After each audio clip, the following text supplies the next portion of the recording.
High court permission পরীক্ষা Bangladesh bar council lecture matter written English.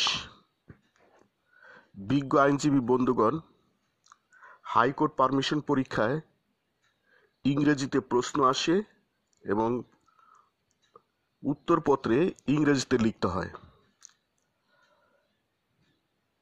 এবং high court permission পরীক্ষায় 6টি প্রশ্ন থাকে। সর্বোচ্চ একটি প্রশ্ন পড়ে বোঝার জন্য আপনারা সর্বোচ্চ 5 মিনিট সময় পাবেন। এর চেয়ে বেশি সময় যদি একটা প্রশ্ন বোঝার জন্য সময় নেন, তাহলে আপনারা পরীক্ষায় পরিপূর্ণভাবে প্রশ্নগুলো লিখে আসতে পারবেন না, যার ফলে আপনাদের একবারে পরীক্ষায় পাশ করার সম্ভাবনা অনেক কমে যাবে। এই জন্য কেউ যদি ইংলিশে একবারে স্টাডি করে অর্থ বুঝতে চায় বা ভালো করে ইংরেজিতে লিখতে চায়, তাহলে তাকে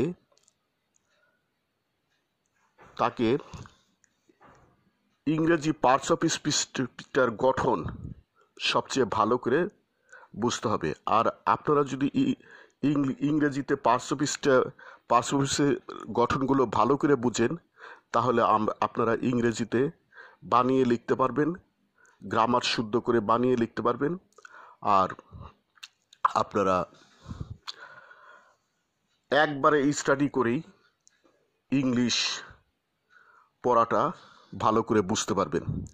এই জন্য আজকের লেকচারের বিষয় আপনারা ইংরেজিতে কিভাবে বানিয়ে লিখবেন এই বিষয়টা আলোচনা করব।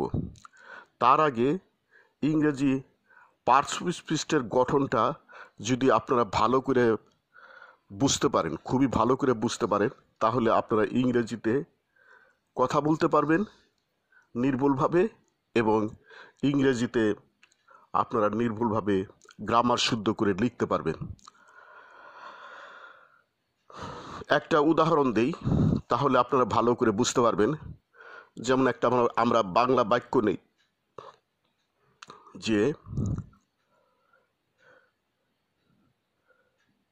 ডাক্তার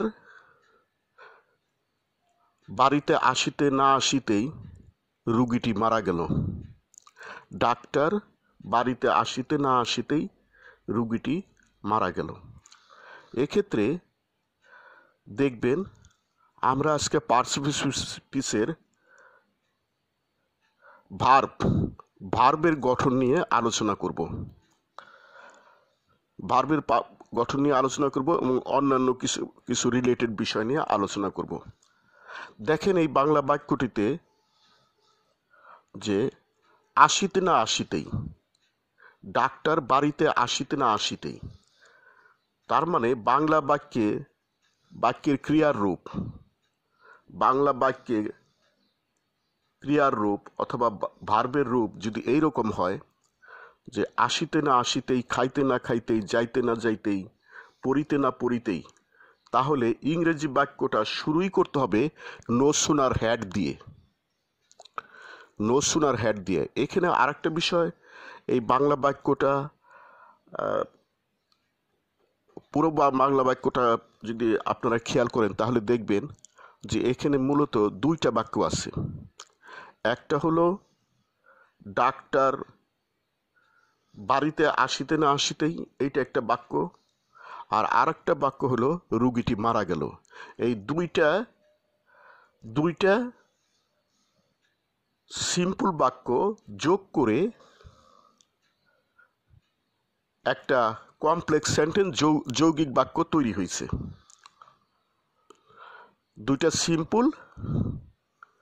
দুটা সিম্পল বাক্য বা সরল বাক্য যোগ করে একটা জটিল বাক্য বা কমপ্লেক্স সেন্টেন্স তৈরি হয়েছে। তাহলে এক্ষেত্রে আগে ডাক্তার আসিতে না আসিতেই এই বাক্যটার ইংরেজি করতে হবে। সেক্ষেত্রে ইংরেজিটি হলো no sooner had the doctor came. এটা past perfect tense. No sooner had the doctor came, এরপর একটা দেন বসবে। কমপ্লেক্স সেন্টেন্সের নিয়ম। এখানে একটা দেন বসবে, এরপরে রুগীটি মারা গেল, এটা পাস্ট ইনডিফিনিট টেন্সে হবে the patient died, the patient died. তাহলে পুরো সেন্টেন্সটার ইংরেজি কি হলো? No sooner had the doctor come then the patient died. এইটা আপনি দেখবেন যে এইটা একটা নেগেটিভ সেন্টেন্স, নাবোধক বাক্য। ঠিক এই বাক্যটাই হাবোধক রূপে করা যায়। সেক্ষেত্রে বাংলা বাক্যটার রূপ হবে এইরকম: ডাক্তার আসিবা মাত্র রুগীটি মারা গেল। অর্থাৎ আসিবা মাত্র, খাইবা মাত্র, যাইবা মাত্র, পড়িবা মাত্র, এইরকম যদি বাংলা বাক্যের ক্রিয়ার রূপ হয়, তাইলে সেক্ষেত্রে নো সুনার হ্যাড দিয়ে সেন্টেন্স শুরু হবে না। এক্ষেত্রে হলো যেহেতু অ্যাফার্মেটিভ সেন্টেন্স হাবোধক বাক্য, সেক্ষেত্রে অ্যাজ সুন অ্যাজ দিয়ে সেন্টেন্স শুরু হবে। এক্ষেত্রে ওই আগের নিয়মই,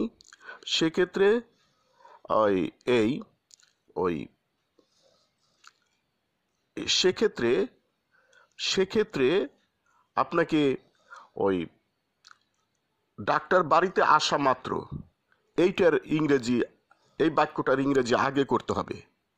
তাহলে আমরা করি, as soon as the doctor had come to house, এরপরে দেন বসবে না, যেহেতু এটা দেন বসবে না, এরপরে আপনার দ্য পেশেন্ট ডাইড এই হবে। অর্থাৎ সেক্ষেত্রে হবে হলো, যদি বাংলা বাক্যটা এরকম হয়, ডাক্তার বাড়িতে আসা মাত্র রুগীটা মারা গেল, সেক্ষেত্রে পুরো বাক্যটার ইংরেজিতে হবে as soon as the doctor had come to house the patient died. অর্থাৎ হাবোধক হলে এইভাবে,